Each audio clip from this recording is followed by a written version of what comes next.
Hi guys. सो आज से हमारी सीरीज स्टार्ट हो जाती है इंटरव्यू प्रिपरेशन की। सो हम 5 क्लासेस लेकर के आएंगे जिसके अंदर हम ओनली इंटरव्यू की तैयारी करेंगे। जो एमआईएस से रिलेटेड इंटरव्यू लिए जाते हैं, डेटा एनालिस्ट से रिलेटेड इंटरव्यू लिए जाते हैं, फ्रेशर से रिलेटेड, फ्रेशर वाले जो बंदे होते हैं जिनको कुछ नहीं आता है, जस्ट एक्सेल आती है, वो इंटरव्यू की तैयारी कैसे कर सकते हैं, क्या क्वेश्चन उनसे पूछे जा सकते हैं, वो हम समझेंगे। प्लस जिनको 5-6 साल का एक्सपीरियंस होता है एक्सेल के अंदर, उनसे किस टाइप के क्वेश्चन पूछे जाते हैं, वो सारी चीजें हम कवर करने वाले हैं इन इस सीरीज के अंदर। सो ये हम पहली वीडियो है हमारी जिसके अंदर हम इंटरव्यू की तैयारी करेंगे। तो ये हमारे पास कुछ डेटा है, एज यू कैन सी। जो आज हमारे पास जो क्वेश्चंस होने वाले हैं ना, ये इनमें जो फॉर्मूला यूज होंगे वो ऑलरेडी फॉर्मूलाज मैं आपको समझा चुका हूँ। अगर आप मेरी प्लेलिस्ट देखेंगे तो वहां आपको दिखेगा कि किस तरह से हमने वीलुकअप का फार्मूला सीखा है, वाइल्ड वीलुकअप सीखा है, एडवांस वीलुकअप सीखा है, SUMIFS, count if S. ये सारी चीजें हम ऑलरेडी कवर कर चुके हैं। बस अब हम इसको इम्प्लीमेंट कर रहे हैं। ठीक है, इंटरव्यू की तैयारियां कर रहे हैं। ठीक है। सो मेरे पास ये कुछ डेटा है, विजिट्स का डेटा है, जिसके अंदर आईडी है, शेप है, मटेरियल है, साइज है और प्राइस है। ये 5 कॉलम है मेरे डेटा सेट के अंदर। ये डेटा विजिट्स से रिलेटेड है कि वो जो विजिट्स है वो राउंड है, स्क्वायर है या डायमंड शेप का है, किस मटेरियल का वो बना हुआ है, स्टील का बना हुआ है, प्लास्टिक का बना हुआ है या वुड का बना हुआ है। साइज उसका क्या है, स्मॉल है, लार्ज है, मीडियम है, क्या साइज है उसका, और अकॉर्डिंगली उसके प्राइस है, रेस्पेक्टिव प्राइस है। क्वेश्चन यहाँ बनता है, फर्स्ट क्वेश्चन है हमारा, how many widgets are round and made out of steel. ऐसे कितने विजिट्स हैं जो राउंड शेप के अंदर हैं और स्टील से बने हुए हैं। सबसे पहले तो इंटरव्यू के अंदर आपका कॉन्फिडेंस लेवल चेक किया जाता है कि आप कितने कॉन्फिडेंट हैं। ठीक है। दूसरा चीज आपका प्रेजेंस ऑफ माइंड। ठीक है। आप पहले क्वेश्चन को अच्छी तरह से रीड करो, समझो, फिर ये सोचो कि कौन सा फार्मूला यहाँ पर यूज किया जा सकता है, क्या पूछ रहा है। फॉर एग्जाम्पल, यहाँ पर हाउ मैनी से स्टार्ट हो जाता है कि वो काउंट पूछ रहा है।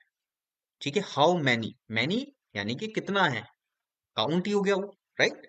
How many widgets are round and की कंडीशन मैंडेटरी है, made out of steel, steel से बना हुआ है। दो कंडीशन है मेरी।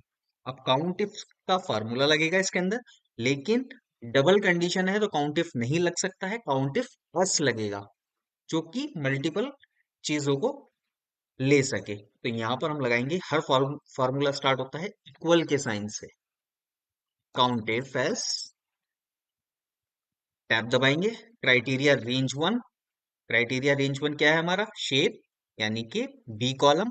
इस बी कॉलम के अंदर हमें सर्च क्या करना है, हमें सर्च करना है राउंड को, राउंड को सर्च करना है। कोमा लगाएंगे अगर again. Criteria range two, steel से बना हुआ होना चाहिए, मटेरियल किस टाइप का होना चाहिए, स्टील का। तो सी कॉलम को सिलेक्ट करेंगे, कोमा लगाएंगे एंड यहां पर लिख देंगे स्टील। अच्छा, इसको आप कैपिटल के अंदर भी कर सकते हो, स्मॉल में भी कर सकते हो, प्रॉपर में भी कर सकते हो, ये केस सेंसिटिव नहीं है। ठीक है, इसको हम कैपिटल में करके देख लेते हैं, स्टील, इस तरह से भी लिख सकते हो। ठीक है, स्पेलिंग बिल्कुल करेक्ट होनी चाहिए बस। अब एंटर देंगे, तो ये दिया इसने आंसर हमें थ्री। थ्री आंसर इसने हमें क्यों दिया, चलिए देखते हैं। यहाँ पर इसने थ्री आंसर दिया है क्योंकि यहाँ पर ये round round round, steel steel steel, ये तीन ही है। राउंड तो बहुत सारे हैं हमारे पास, लेकिन मटेरियल जिनका स्टील है वो तीन ही है, तो उसने हमें काउंट स्टील का दे दिया। नेक्स्ट क्वेश्चन है question two, how many widgets are square made out of plastic and small. देखिए यहाँ पे तीन कंडीशन उसने डाल दी है, यानी कि सेम फार्मूला लगेगा हमारा अभी भी, काउंटिफ ऐसे ही लगेगा, लेकिन एक कंडीशन और बढ़ गई है जो कि है साइज वाली। इसके अंदर हम साइज को सर्च कर लेंगे ओनली। तो यहाँ लगाते हैं equals to count if S criteria range one. ये क्या होता है क्राइटेरिया रेंज वन और क्राइटेरिया एरे, ये सारी चीजें मैं आपको ऑलरेडी समझा चुका हूं अपनी प्रीवियस क्लासेस के अंदर। सो सबसे पहले हम स्क्वायर को सर्च करते हैं। स्क्वायर मुझे मिलेगा कहाँ, शेप क्या होनी चाहिए, स्क्वायर। तो यहाँ पर सर्च मुझे यहाँ करना है, और क्या सर्च करना है मुझे? Square, SQUARE, square. कैपिटल में लिख देते हैं या स्मॉल में लिखो, कोई फर्क नहीं पड़ता। Made out of plastic. Next question is made out of plastic. Plastic का बना हुआ होना चाहिए, तो कॉमा यहां पर लगाएंगे हम, सी कॉमा प्लास्टिक कर देते हैं इसको, प्लास्टिक कॉमा लगाएंगे अगेन। तीसरी कंडीशन क्या है मेरी? स्मॉल होना चाहिए, साइज के अंदर मिलेगा। ये लीजिए जी, स्मॉल होना चाहिए। Double quote, enter. अच्छा, ये डबल कोट के अंदर हम क्यों लिखते हैं? कोई रीजन बता सकता है इसको? क्योंकि ये टेक्स्ट है, टेक्स्ट को हमेशा डबल कोट के अंदर लिखा जाता है।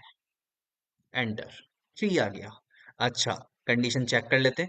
स्क्वायर होना चाहिए, स्क्वायर है जी, ये रहा, यहाँ पर बहुत सारे स्क्वायर हैं। स्क्वायर तो हमारे पास टोटल 11 है, ठीक है। लेकिन इसमें से प्लास्टिक के कितने हैं? प्लास्टिक के 1 2 3 4 हैं, ठीक है। लेकिन स्मॉल कितने हैं? 1 2 3, 3 स्मॉल है, तो हमारा आंसर भी 3 आ गया। बिल्कुल करेक्ट है, ठीक है। Next, what is the sum of the value of the widgets that are large and made out of steel? देखिए यहाँ पर उसने क्वेश्चन भी चेंज कर दिया और फॉर्मूला भी चेंज कर दिया। पहले था हाउ मेनी, नाउ है व्हाट इज द सम, ठीक है। सम पूछ रहा है वो किस चीज का? उन विजिट्स का जो लार्ज है और स्टील से बने हुए हैं, यानी कि जिनकी शेप लार्ज है, sorry, widgets that are large and made of steel. Okay, जिनका साइज जो है वो लार्ज है और स्टील के बने हुए हैं, स्टील के बने हुए हैं, उनका वो प्राइस पूछ रहा है, उनको सम करके दे दो, ठीक है। यानी कि वो समिफ का फार्मूला लगवाने के लिए कह रहा है हमसे। लेकिन यहाँ पे समिफ नहीं लगेगा, क्यों? क्योंकि डबल कंडीशन है, तो समिफ एस लगेगा। दो कंडीशन आ रही है ना, पहले हमें साइज सर्च करना है, देन मटेरियल सर्च करना है, तब जाकर के वो सम दे। तो समिफ का फार्मूला क्या करता है? समिफ का formula at the specified by a given condition और क्राइटेरिया। और समिफ का सेम चीज है लेकिन मल्टीपल कंडीशंस है, ठीक है। सो समिफ एस का फार्मूला लगाएंगे, सम रेंज। सबसे पहले हम देंगे इसको सम रेंज, किस चीज को सम करना चाहते हो? मैं बोलता हूँ ई कॉलम को सम करना चाहता हूँ, बोलता है ओके मैं सम करके दूंगा आपको। कंडीशन बताओ मुझे, क्राइटेरिया रेंज 1 क्या है आपका? मैं बोलता हूँ कि लार्ज होना चाहिए जी, लार्ज होना चाहिए, ओके। डी कॉलम को सिलेक्ट करते हैं हम कि इसके अंदर डी कॉलम में सर्च करो क्या चीज? Large, okay. अगर मैं इस फॉर्मूले को यहाँ पर क्लोज करके एंटर कर दूंगा ना, तो मुझे उन लोगों का, उन चीजों का सम मिल जाएगा जो लार्ज है। लेकिन यहाँ पर हमारी कंडीशन क्या है कि made out of steel, steel से भी बना हुआ होना चाहिए। तो यहाँ पर मेरी क्राइटेरिया रेंज 2 जो है वो सी कॉलम है, इसको सिलेक्ट कर लेंगे, कॉमा लगाएंगे, नाउ स्टील से बना हुआ हो, STEEL, स्टील, और एंटर। देखिए 12,000 आ गया। अब आप इसके अंदर फिल्टर लगा के देख लो कि क्या आपका ये जो आंसर आया है 12,000, क्या वो सही है? साइज के अंदर क्या होना चाहिए? लार्ज। चलिए, large, material steel, so see this 12,000 आ रहा है, 3,000, 3,000, 3,000, 3,000। सो हमारा आंसर बिल्कुल ठीक है। Next question, what is the sum of the values of the widgets that are diamond shape, made of steel and not small? ये देखिए, इसमें मजा आएगा। वो बोल रहा है बिल्कुल सेम फार्मूला है जो हमने ऊपर लगाया है, ठीक है। वैल्यूज चेंज हो रही है बस। वो यहाँ पर अब हमें डायमंड हो रहा है, स्टील का बना हुआ होना चाहिए और स्मॉल नहीं होना चाहिए, यानी कि वो स्मॉल ना हो, लार्ज हो सकता है, मीडियम हो सकता है, स्मॉल ना हो, स्टील का बना हुआ हो और डायमंड से रिलेटेड हो, तो उसका सम दे दो, ठीक है। चलिए इसको करते हैं। कंफ्यूज कर रहा है बस वो, और कुछ नहीं है, नॉट स्मॉल करके उसने कंफ्यूज कराया आप, ठीक है। लेकिन कंफ्यूज नहीं होना, हमें पता है कि कौन सा ऑपरेटर यहाँ पर लगने वाला है। नॉट जब आ जाता है तो क्या ऑपरेटर हम लगाएंगे, ठीक है। सम इफ, सम रेंज, सम कर दो, किस चीज को सम करना है? ई कॉलम को सम करना है, ओके कर देंगे। क्राइटेरिया रेंज 1, विजिट जो है वो डायमंड का होना चाहिए, तो डायमंड शेप होनी चाहिए उसकी, तो शेप को हम सिलेक्ट करेंगे और इसके अंदर लिख देंगे diamond, DIA, MOND, diamond, comma लगाएंगे। वो बोल रहा है कि मटेरियल टाइप जो होना चाहिए ना उसका स्टील होना चाहिए। ओके, सी कॉलम को सिलेक्ट करो, मटेरियल को, इसके अंदर सर्च करो क्या, स्टील। ठीक है जी, स्टील सर्च कर लिया। ओके, नेक्स्ट वो बोल रहा है कि एंड नॉट स्मॉल, साइज जो है ना वो स्मॉल ना हो, बाकी होना चाहिए। तो इसके लिए क्या करेंगे हम, साइज को सिलेक्ट करेंगे, कॉमा लगाएंगे, यहां पर ऑपरेटर का यूज करेंगे। कौन से ऑपरेटर का, नॉट इक्वल वाले का। ये ऑपरेटर मैंने आपको समझा चुका हूं ऑलरेडी। तो यहाँ पर डबल कोट के अंदर नॉट इक्वल लिखेंगे, एंड प्रेजेंट लगाएंगे। और एंड प्रेजेंट हम क्यों लगाते हैं, ताकि ये एक सहायक सहायक है ये, ठीक है, हेल्प हेल्प कर रहा है हमारी इस चीज में, ताकि हम इसकी वैल्यू को प्रेजेंट कर सकें, दूसरी वैल्यू को, जो कि हम डबल कोट के अंदर स्मॉल लेंगे, small, double quote and bracket close. समझिए अब इस फॉर्मूले को। ई ई यानी कि सम कर रहा है प्राइस को, बेस्ड ऑन बीबी के अंदर डायमंड होना चाहिए, सी सी जो कॉलम है हमारा मटेरियल उसके अंदर स्टील होना चाहिए, डी डी के अंदर जो मेरा साइज है उसमें नॉट इक्वल नहीं होना चाहिए। क्या नहीं होना चाहिए, स्मॉल नहीं होना चाहिए। ठीक है, हमने इसको आंसर दिया, एंटर दिया, 3000 आ गया। चेक कर लो, डायमंड है यहाँ पर, स्टील यहाँ पर, तीन ही कंडीशन है स्टील की, तो यहाँ पर आ जाते हैं। तो अब हमें पता है कि स्टील की 5000 की वैल्यूज आ रही है यहाँ पर, ये देखोगे ना आप, यहाँ पर अगर मैं करता हूँ इसको, यहाँ पर ये 5000 है टोटल सम। स्मॉल वाला नहीं चाहिए इसको, तो स्मॉल वाला माइनस कर दो, 2000 बचा, क्या लार्ज का 3000, डायमंड स्टील लार्ज 3000। बिल्कुल करेक्ट आंसर हमारा यहाँ पर देखने को मिलता है। ठीक है, next question number 5, what is the average price of steel visits. Average price क्या है उनका जिनका मटेरियल जो है वो स्टील से बना हुआ है। तो ये क्वेश्चन कर रहा है हमसे। सो सबसे पहले तो आप एवरेज वैल्यू क्या होती है यही समझ लो, एवरेज। ठीक है, एवरेज निकाल लेते हैं इसका, ई का हमने एवरेज निकाला, एंटर दिया, $1046 जो है वो एवरेज वैल्यू है। अब एवरेज वैल्यू क्या होती है हम इसको स्टैटिस्टिक्स में समझेंगे। ठीक है, पूरी कंप्लीट मास्टर डेटा साइंस का हम कोर्स करेंगे यहाँ पर, तो उसके अंदर ये हम समझेंगे। अभी के लिए एवरेज निकाल के दिखा दिया है मैंने आपको, ये एवरेज हो गई है ये। लेकिन वो पूछ रहा है कि ये तो आपके पूरे डेटा की एवरेज है, 1046। ठीक है, मुझे चाहिए स्टील की। तो इसके अंदर हम लगाएंगे एवरेज इफ का फार्मूला, एवरेज इफ। अच्छा देखो, एक होता है count if, count plus if जिसको कहा जाता है काउंट इफ।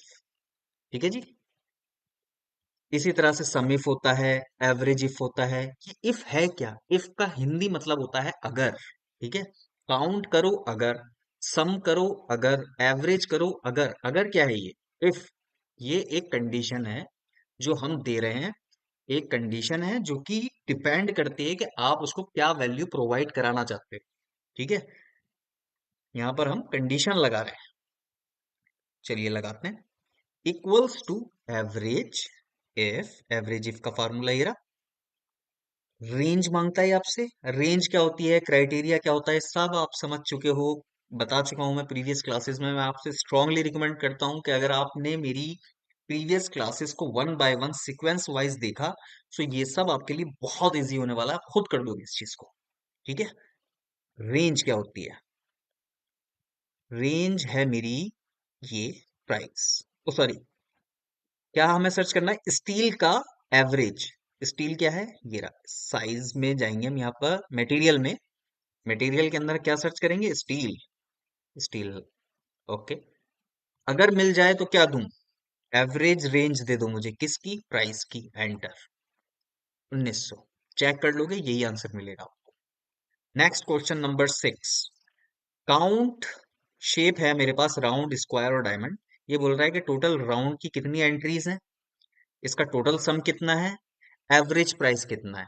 देखिए यहाँ पर टोटल वैल्यू लिखा है इसने, यहाँ पे कंफ्यूज नहीं होना है। आपको बहुत सारी चीजें ऐसी मिलेंगी जो आपको कंफ्यूज करेंगी कि यार ये टोटल वैल्यू क्या है, मेरे पास तो प्राइस है, यहाँ पर वो टोटल वैल्यू पूछ रहा है, वो कंफ्यूज कर रहा है आपको। ठीक है, यहाँ पर कुछ दूसरी वैल्यू दिख रही है आपको, कुछ वैल्यू नहीं दिख रही ना, ओनली प्राइस के अलावा, तो ये प्राइस की ही बात कर रहा है यहाँ पर। हेडर से कंफ्यूज नहीं होना है हमें। ठीक है, सो यहाँ पर हमें काउंट का फार्मूला लग जाएगा, काउंट इफ। ठीक है, रेंज मांग रहे हैं, रेंज दे देंगे हम इसको, ये रही, क्राइटेरिया मेरा ये रहा, एंटर। ये आ गया आपके पास। राउंड की 7 एंट्री है, स्क्वायर की 11 एंट्री है, डायमंड की 6 एंट्रीज है। एक चीज हमेशा याद रखना है, इंटरव्यू देने के टाइम आपको कॉन्फिडेंट रहना बहुत जरूरी है, कि जब आप फार्मूला लगा रहे हो तो लगाते टाइम आप बिल्कुल कॉन्फिडेंट रहने चाहिए, कोई गलती नहीं होनी चाहिए आपसे। दूसरी चीज, उसको वेरीफाई करना बहुत जरूरी है कि जो आप लगा रहे हो क्या आप बिल्कुल ठीक लगा रहे हो। एंटर मारने से पहले फार्मूले को 3 बार चेक कर लो, 2 बार चेक कर लो, ताकि आपका है ना एक लेवल बना रहे बंदे के सामने जो इंटरव्यू ले रहा है, उसको लगना चाहिए कि हाँ यार, ये बंदे के अंदर कॉन्फिडेंस लेवल तो है, ये कर तो रहा है, हाथ नहीं रोक रहा है अपने, कर रहा है कुछ ना कुछ, कर रहा है, कोशिश तो कर ही रहा है। ठीक है, चाहे से वो चीज आप लगा पाओ या नहीं, it does not matter, but आपने कोशिश की ना। ओके, चलिए, यहाँ पर हमें पता है कि सम इफ्स लगेगा, तो सम इफ, एक ही कंडीशन है, सम इफ लगा सकते हो, सम इफ की जरूरत नहीं है यहाँ पे। ठीक है, रेंज पूछ रहा है वो आपसे कि क्या रेंज है। मैं बोलता हूँ जी, मेरी जो रेंज है ना वो है बी कॉलम। बी कॉलम में सर्च करो राउंड को, अगर मिल जाता है तो मुझे सम रेंज दे दो, सम करके दे दो प्राइस का, और एंटर दे दो यहाँ पर, इसको नीचे तक ड्रैग कर दो। अच्छा, यहाँ पर कंफ्यूज नहीं होना है कि यहाँ पर 8,800 और यहाँ पर 8,800 दोनों का सम सेम आ रहा है। आप अपने फार्मूले पे कॉन्फिडेंट हो ना, कॉन्फिडेंस है ना आपको अपने फार्मूले के ऊपर, तो आंसर हमेशा ठीक ही आएगा। तो यानी कि स्क्वायर का जो सम है वो कितना है, चेक कर लेते हैं। 8,800। डायमंड का कितना है, 8,800, बिल्कुल ठीक है, कोई गड़बड़ नहीं है। ठीक है, एवरेज इफ का फार्मूला लगेगा यहाँ, एवरेज प्राइस पूछ रहा है वो, रेंज पूछ रहा है, रेंज दे देते हैं उसको, मेरी बी कॉलम रेंज है, क्राइटेरिया क्या है, ये है, एवरेज रेंज किसकी किसकी एवरेज चाहिए, प्राइस की एवरेज चाहिए, एंटर देंगे, और कंट्रोल डी, हो गया काम आपका। इसी तरह से सेम क्वेश्चन वो साइज के लिए पूछ रहा है, स्मॉल मीडियम लार्ज, जो यहाँ पर मैं यहाँ पर जो क्राइटेरिया ले रहा हूँ, रेंज ले रहा हूँ, बीबी कॉलम, इस बीबी की जगह पर आप ले लोगे डी, दैट्स इट, और कुछ नहीं है। तो ये क्वेश्चन नंबर 7 मैं आपको देता हूँ, इसको आपको करके दिखाना है। ऑल राइट गाइस, अब हम नेक्स्ट क्लास के अंदर क्या करने वाले हैं, क्वेश्चन नंबर 2 के अंदर हम इस क्वेश्चन को करेंगे सॉल्व। ठीक है, क्वेश्चन नंबर 3 के अंदर ये करेंगे, और भी कॉम्प्लिकेटेड क्वेश्चंस आने वाले हैं, जो मैं आपको बता रहा हूँ ना कि फ्रेशर का इंटरव्यू किस तरह से लिया जाता है, जिसको 2 साल का एक्सपीरियंस है उसको, उसका इंटरव्यू किस तरह से लिया जाता है, क्या क्वेश्चंस किए जाते हैं, 5 साल का एक्सपीरियंस जिनको है उनके साथ क्या क्या क्वेश्चन किए जाते हैं, क्या एक्सपेक्टेशंस उनसे होती है, तो ये सारी चीजें हम सीखेंगे पूरी एक इंटरव्यू प्रिपरेशन की सीरीज को। Thank you guys.